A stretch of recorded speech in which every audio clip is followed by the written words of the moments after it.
Good morning, everybody. Welcome to this class of Environmental Studies.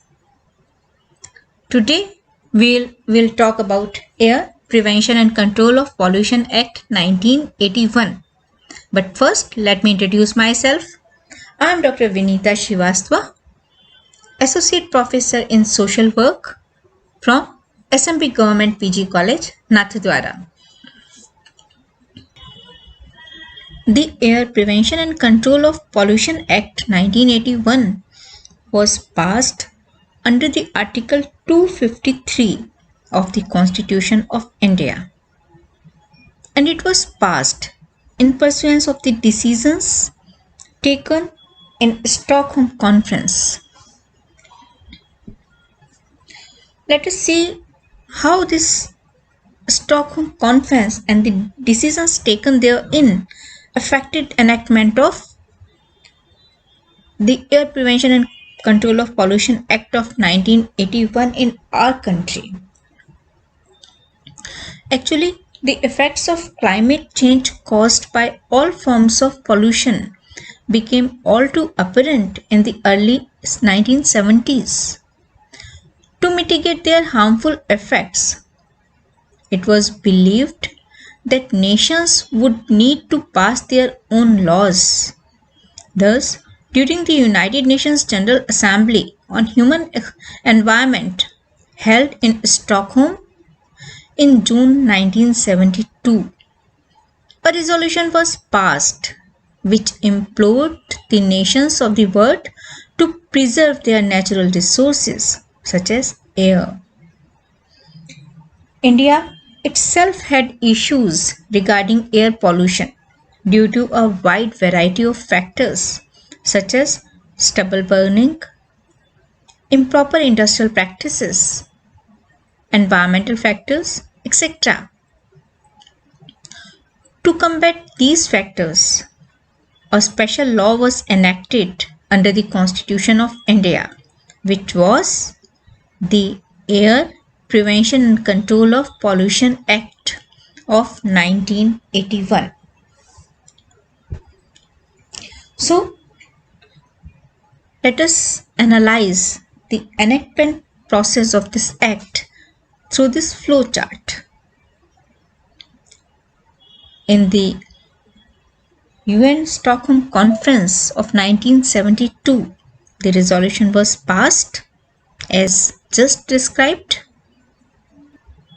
In the light of the resolution passed in the UN conference held at Stockholm in 1972, the Government of India analyzed its situation as far as environmental issues are concerned, particularly keeping in view the issues like stubble burning, improper industrial practices, firewood, and coal burning.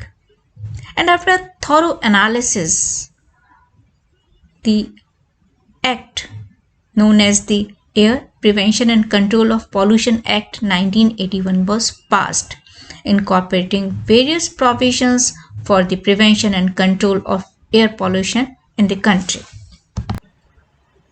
The objective of the act was obviously to prevent and control the harmful effects of air pollution in India. This act is seen as the first concrete step taken by the Government of India to combat air pollution. Let us see what are the definitions under the Air Prevention and Control of Pollution Act 1981. The section 2 defines an air pollutant as any solid, liquid or gaseous substance which may cause harm or damage the environment, humans, plants, animals, or even damage property. In 1987 amendment to the Act also added noise in the list of harmful substances. And section 2B defines air pollution as the presence of any air pollutant in the atmosphere. Section 2G is also a very important section of this section, according to which the Act also set up the Central Pollution Control Board, whose powers extended to the whole of India to carry out the directives of the CPCB. The Act also called for the setting up of the State Pollution Control Board, known as SPCB, for the individual states of India.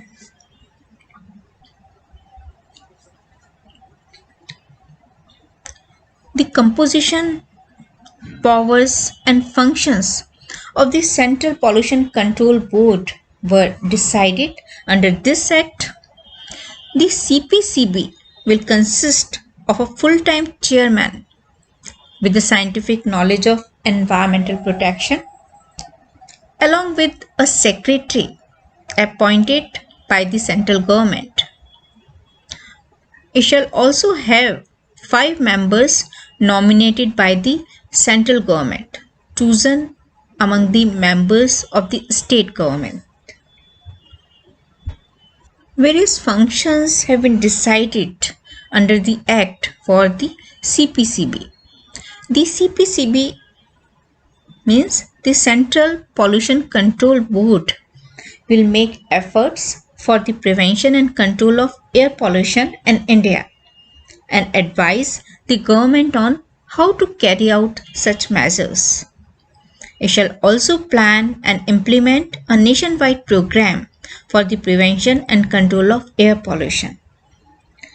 The board will lead technical assistance too in carrying out research relating to air pollution.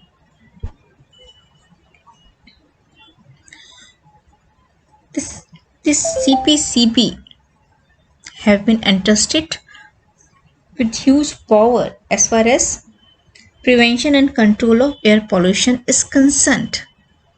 The CPCB can declare an area as an air pollution area after consultation with the state government. The central as well as the state pollution control board have the power to prohibit the sale or use of any fuel that may cause air pollution. Power to give restrictions for ensuring standards for emissions from automobiles was also entrusted with the boards. The CPCB are entrusted with the power to put restrictions on use of certain industrial plants. The Air Act empowers the state and central pollution control boards to carry out inspections of equipment, industrial plants, or any other object which is believed to be the cause of air pollution. The person in charge will have to assist the board in their inspection, and in refusing to do so will be considered as an offence. Section 18 to 26 of the Act deals with various powers entrusted under the Act. For example, Section 18 deals with power to give directions. Section 19 is a very important section which deals with the power to declare air pollution control areas. Section 20 empowers to give instructions for ensuring standards for emission from automobiles. Section 21 deals with restrictions on use of certain industrial plants. Section 22 deals with the excess of standards laid down by the state government as far as emission of air pollutants is concerned. Section 22A deals with the power of court to make application to court for restraining persons. Section 23 deals with the furnishing of information to state board and other agencies in certain cases. Power to entry and inspection has been given under section 24. Power to obtain information has been given under section 25. And section 26 deals with the power to take samples of air or emission and procedures to be followed.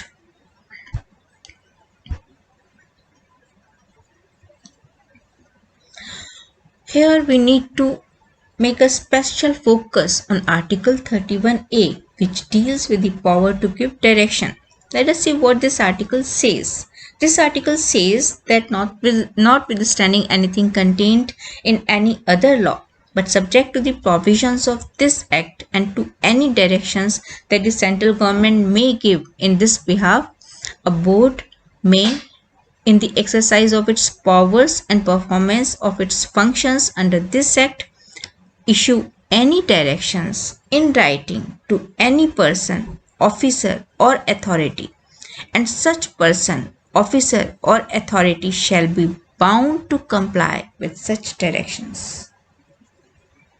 It is hereby declared that the power to issue directions under this section includes the power to direct the closure, prohibition, or regulation of any industry, operation, or process, or the stoppage or regulation of supply of electricity, water, or any other service. So we have seen how this article empowers the state and central government and the boards so powerful that they can direct closure, prohibition, and regulation of any industry, operation, or process, or they can regulate supply of electricity, water, or other services.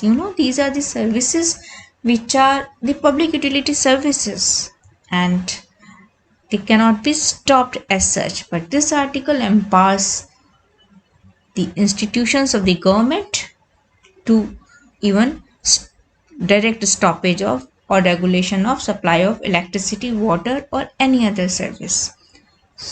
It shows how serious the government has become for the air prevention and control of pollution. Let us focus on what happens in case anybody fails to comply with the provisions under this Act. The section 37 needs a special mention here. It deals with the failure to comply with the provisions of section 21 or section 22 or with the directions issued under section 31A. It says whoever fails to comply with the provisions of section 21 or section 22 or directions issued under section 31A shall, in respect of each such failure, be punishable with imprisonment for a term which shall not be less than 1.5 years, but which may extend to 6 years, and with fine, and in case the failure continues, with an additional fine which may extend to 5,000 rupees for every day during which such failure continues after the conviction for the first such failure. If the failure referred to in subsection 1 continues beyond a period of 1 year after the date of conviction, the offender shall be punishable with imprisonment for a term which shall not be less than 2 years, but which may extend to 7 years, and with fine. So from the provisions of this Act, you know how serious the government has become for the Air Prevention and Control of Pollution Act 1981. So have you seen how high the fine is in case anybody violates the provision of this Act? It may extend to rupees 5,000 per day. And the punishment given under this Act seems also very grave, which may extend to 7 years imprisonment under this Act. Let us see what next. Actually, the sections from 42 to 46 of this act deals with various procedures. For example, section 42 states that no suit, prosecution or another legal proceeding shall lie against the government, any officer of the government or any other member, employee or officer of the board where the actions are done by such body or persons are done or intended to be done in good faith in pursuance of the act. So, this clause in a way provides immunity, provides protection to the members of the board and officers of working under this act for the environment protection.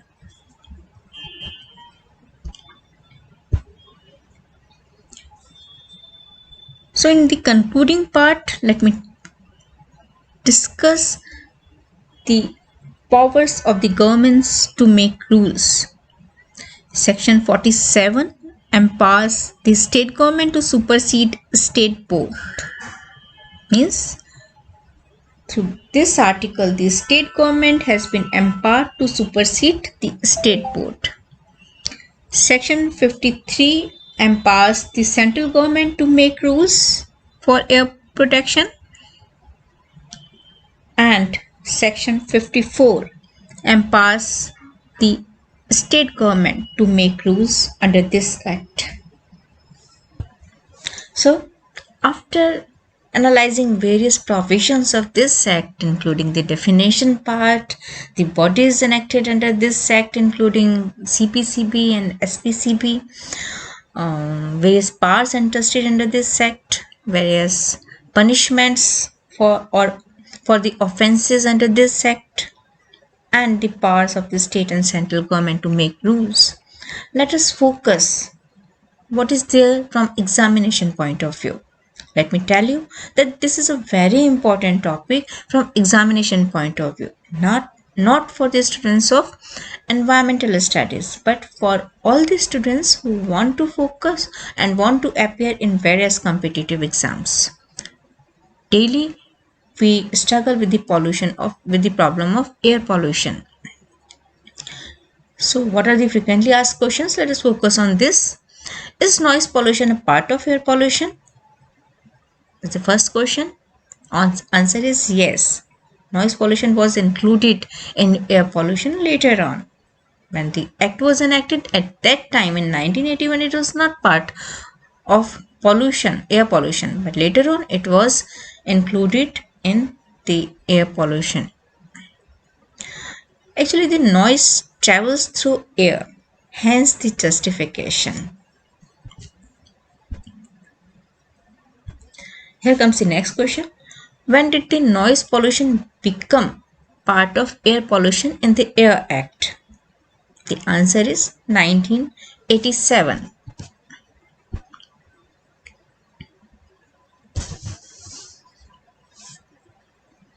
What is the full form of CPCB?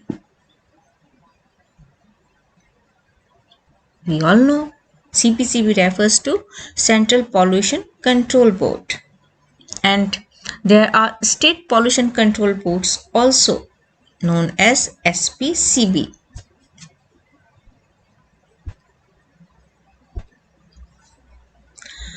Under which section of the Air Act an area can be declared as the air pollution control area? The section is 19, as we have just gone through. This is a very powerful section. It entrusts state government with the authority to declare any area as air pollution control area, and the government may restrict working of any plant. It may restrict working of use of any fuel in this area. For example, in Delhi, there was a judgment by the government that no vehicles which are older than 15 years will operate in this area, and all such vehicles have to be transferred to nearby states where there was no such limit. What are air pollution control areas? As the last question of this session, which is also a very frequently asked question in different examinations. The answer is this act provides that the state government may, after consultation with the state board, by notification declare any area or areas within the state as the air pollution control areas. The state government is also part to make any alterations in the air pollution control areas, such as merging the areas. If the state government, after consultation with the state board, is of the opinion that the use of any fuel or burning of any non-fuel material other than an approved fuel in any air pollution control area or part thereof may cause or is likely to cause air pollution, it may by notification prohibit the use of such fuel in such area. So this is all from my side for your examination regarding Air Prevention and Control of Pollution Act 1981. Thank you.